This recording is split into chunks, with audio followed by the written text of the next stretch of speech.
welcome to the Startup Funding Espresso. I'm Hall T. Martin, where we talk about how to raise funding and invest in startups and the time it takes to drink an espresso. If you have a question about startup funding or investing, please go to the website, startupfundingespresso.com, and type in your question into the chat bot in the lower right corner to receive an answer. I hope you enjoy this episode.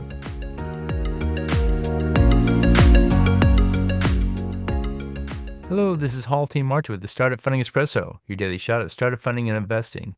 During a turnaround, the board should help. Here are some key steps to engage the board in the turnaround process.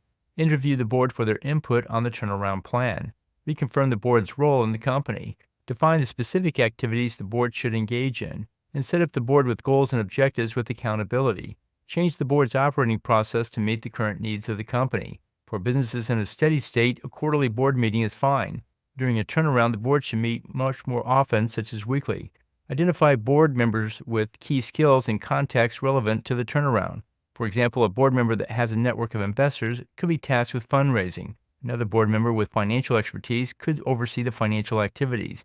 And yet another board member with public relations experience can help with communicating the turnaround to the outside world.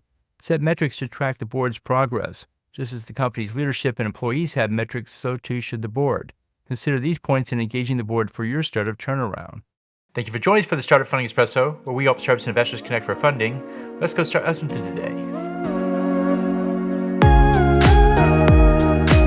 Hall T. Martin is the director of Investor Connect, which is a 501c3 nonprofit dedicated to the education of investors for early-stage funding.